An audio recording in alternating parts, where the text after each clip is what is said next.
जैसा कि सर्जरी के नाम से ही पता चल रहा है कि फेस लिफ्ट, तो जब भी हमारे फेस में कुछ इस तरह के चेंजेस आ रहे हैं जिसमें कि हमारा फेस की जो स्किन है वो हमें लगता है कि लटक गई है, जो कि अमूमन 40 साल की एज के बाद यूजुअली दिखाई देने लग जाती है। उसमें आपने देखा होगा कि जो फेस की स्किन है उसमें फोल्ड्स ये बहुत गहरे हो जाते हैं, यहाँ पर जो जॉल्स होते हैं वो लटक जाते हैं, आंखों के नीचे जो आई बैग्स होते हैं वो प्रोमिनेंट हो जाते हैं। तो जब भी आपको ऐसा लगने लगे कि your face is looking ageing and your skin is sagging down, तो फेस लिफ्ट सर्जरी आपको दोबारा 10 से 15 साल पीछे वाला लुक दे सकती है। और एट द एज ऑफ 60 यदि आप ये सर्जरी करवाते हो तो आप 45-50 के लगेंगे, 45 या 50 पे करते हैं तो आप 30 to 35 एज के लगेंगे। तो ये आपको स्किन को टाइटनिंग देता है। पे जो रिंकल्स होती हैं परमानेंट जो बन गई हैं स्टैटिक, जो कि किसी भी तरीके से नहीं जा सकती हैं, तो ये सर्जरी बहुत ही अच्छी सर्जरी है जो कि आपको दोबारा से यंग बना देगी। हमारे सेंटर पे हम रेगुलरली करते हैं सर्जरी।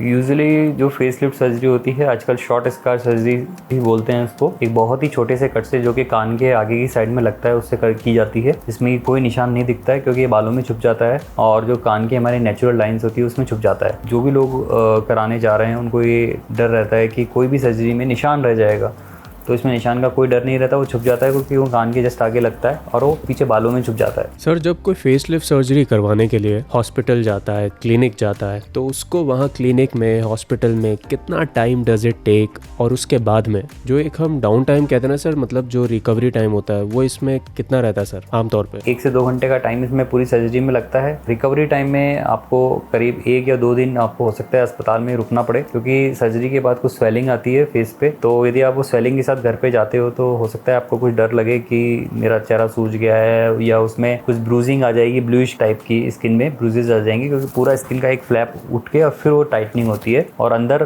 उसमें स्टिचिंग भी होती है काफ़ी सारी, तो जिससे कि आपकी जो मसल्स होती है उनको टाइट किया जाता है, फिर स्किन को टाइट किया जाता है। जैसे कि नाम से ही पता चल रहा है कि फेस लिफ्ट, तो केवल स्किन की टाइटनिंग कर देंगे तो इसमें टाइटनिंग नहीं आएगी, क्योंकि हमारा फेस जो है मसल से मूव करता है। तो मसल्स को एक बार टाइट किया जाएगा, फिर उसके बाद स्किन को टाइट किया जाएगा। प्रोसीजर में 1 से 2 घंटे का टाइम लगता है और उसके बाद रिकवरी के लिए 1-2 दिन हम यहाँ पर स्टे करवाते हैं। उसके बाद पेशेंट घर जा सकते हैं और telephonically they can tell us कि अब ये मेरे साथ ये हो रहा है, तो हम उनको गाइड करते हैं कि हाँ आपको क्या आइस पैक्स लगाने हैं और आपको कैसे ड्रेसिंग करवानी है। तो जो भी लोग बाहर से आते हैं तो उनको ये रहता है कि अब हम कैसे मैनेज करेंगे, तो इतना डिफिकल्ट नहीं है, मैनेज किया जा सकता है। इसमें इतना कोई डरने वाली बात नहीं है कि ये सर्जरी हम करा सकते हैं नहीं करा सकते। वो जो 1 से 2 दिन होते हैं जो पेशेंट यहाँ पर स्पेंड करता है या किसी भी हॉस्पिटल में स्पेंड करता है, उसके बाद भी उसको किसी टाइप की कोई ड्रेसिंग अपने फेस पे रखनी पड़ती है, कोई पट्टी वगैरह? यस, क्योंकि इस सर्जरी के बाद पेशेंट के फेस पे स्वेलिंग आने के चांसेस रहते हैं, इसलिए हम एक बैंडेज करते हैं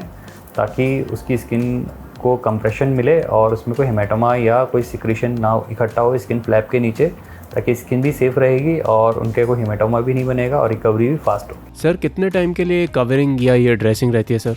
ये करीब 1 to 2 वीक हमें वो रखना होता है, ताकि वो उस वीक में वो स्वेलिंग धीरे धीरे चली जाती है। और सर, चेहरे का फेस का कितना एरिया इसमें कवर होता है sir? Usually face lift surgery में mid face and lower face involve होता है।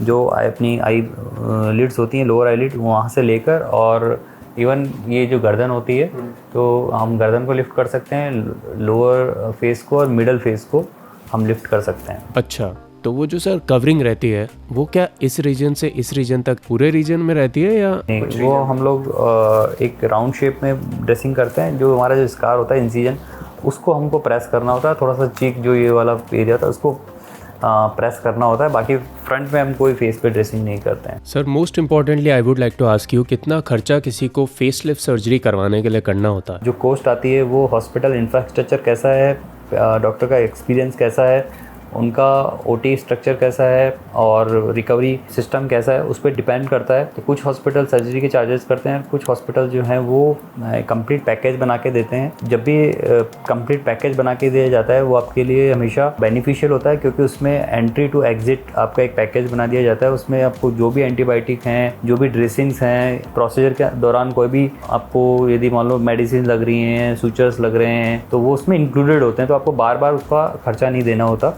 रेजुविना कॉस्मो केयर में हमने मैक्सिमम सर्जरी के पैकेजेस बना रखे हैं ताकि पेशेंट को बार बार पे नहीं करना पड़े और वन टाइम में उसको पे करके वो रिलैक्स हो जाए। और इन्वेस्टिगेशन से लेकर डिस्चार्ज तक की मेडिसिन का सारा पैकेज दिया जाता है ताकि पेशेंट को बार बार मनी के बारे में ना सोचना पड़े। कुछ फेस लिफ्ट सर्जरी होती है जिसमें कि सिर्फ मिडल फेस का ही लिफ्ट करना है, किसी में लोअर फेस को भी लिफ्ट करना है, तो डिपेंड करता है कि कितने एरिया का क्या हम लिफ्ट कर रहे हैं। तो अमूमन ये 80,000 से स्टार्ट होके और 1.5 लाख तक इसका रेंज होता है, जिसमें कि डिपेंड करता है कि पेशेंट कितने दिन स्टे कर रहा है और हम किस लेवल तक सर्जरी कर रहे हैं, कि मिडिल फेस, लोअर फेस और नेक पूरा इन्वॉल्व कर रहे हैं और उसके अंदर हम और भी कुछ ऐड कर रहे हैं प्रोसीजर को। तो उस हिसाब से 80,000 से इसका प्रोसीजर का प्राइस स्टार्ट होता है और यूजुअली 1.5 लाख रुपए तक हो सकता है। As we know, like in metro cities and especially cities like Delhi and Mumbai, they are little bit more expensive. अगर कोई दिल्ली या मुंबई जा कर के, कोलकाता, बड़ी सिटीज़ में जा कर के, बेंगलोर जा कर के अगर कोई सर्जरी करवाता है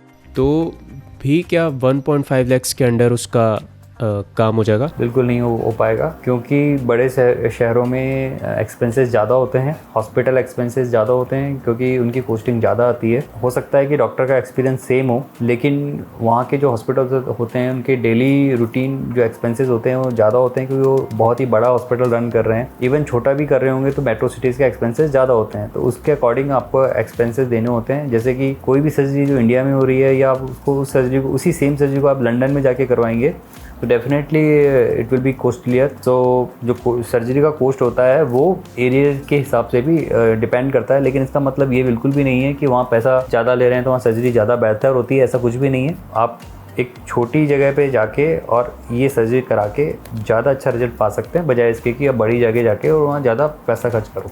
तो मतलब कोई दिल्ली मुंबई जाकर के सेम सर्जरी करवाता है तो उसमें उसके 1.5 लाख से ज़्यादा ही लगेंगे। सर कुछ आइडिया, कुछ थोड़ा सा एक आइडिया दे दो। मोर देन 2 lakhs आराम से, 2 to 3 lakhs। सर ये जो रेजुविना कॉस्मो केयर नाम से अपना क्लिनिक है जयपुर में, कॉस्मेटिक प्रोसीजर्स की बात करें तो हम क्या क्या ऑफर करते हैं सर? जैसा कि क्लिनिक के नाम से ही पता चल रहा है कि रिजुविना जो है रिजुविनेशन का एक शॉर्ट फॉर्म है। So whoever is coming to us, जो भी अपनी बॉडी में कुछ भी चेंजेस कराना चाहते हैं, चाहे वो सिर के बाल से लेकर पैर के नाखून तक की कोई चीज़ हो, तो वो हम प्रोसीजर सारे करते हैं। जैसे कि सिर के बाल से लेकर मैंने नाखून तक बोला तो सिर के बाल में आता है हेयर ट्रांसप्लांटेशन आता है। फिर जैसे जैसे हम बॉडी में ऊपर से नीचे जा रहे हैं तो there are variety of procedure जो यहाँ हम करते हैं। जैसे आईलिड से रिलेटेड है, ब्लेफरोप्लास्टी है, नोज से नोज सर्जरी होता है, लिप ऑगमेंटेशन होता है, लिप रिडक्शन सर्जरी होता है, चिन ऑगमेंटेशन, चिन रिडक्शन होता है, नेक की जो रिंकल्स होती हैं उनके लिए नेक लिफ्ट सर्जरी होती है, चेस्ट के लिए लाइपोसक्शन हम करते हैं, मोस्टली गायनेकोमेस्टिया के लिए जो सर्जरी होती है, टमी लाइपोसक्शन हमारे यहाँ किया जाता है जिसमें बॉडी कंटूरिंग हम प्रोवाइड कराते हैं, मेल हो चाहे फीमेल हो, थाइज लिफ्ट सर्जरी होती है, थाई का लाइपोसक्शन होता है, जेनाइटल रिजुविनेशन सर्जरी होती है चाहे वो मेल हो या फीमेल हो। The person who are going to marry and they are having some problem in their sexual organs, तो उनकी भी सर्जरी हमारे यहाँ होती है। उसके बाद बॉडी कंटूरिंग से लेकर और भी जैसे आपके यदि नेल्स डिफॉर्म्ड हैं उनको आपको करेक्ट करवाना है, आपके बॉडी में एक्सेसिव हेयर्स हैं तो लेज़र हेयर रिडक्शन हमारे यहाँ होता है, एक्ने स्कार रिडक्शन हमारे यहाँ होता है। And if you are going to marry and you want to enhance your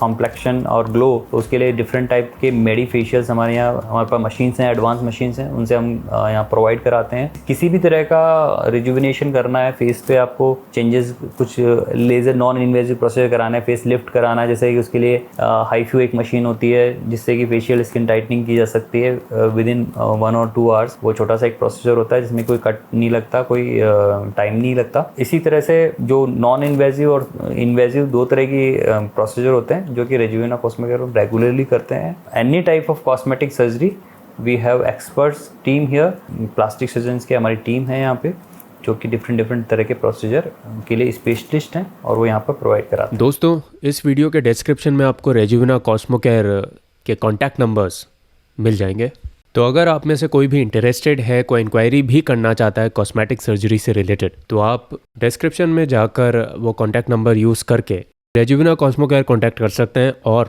उस सर्जरी के बारे में इंक्वायरी कर सकते हैं। कोई भी आपके माइंड में डाउट है वो आप पूछ सकते हैं।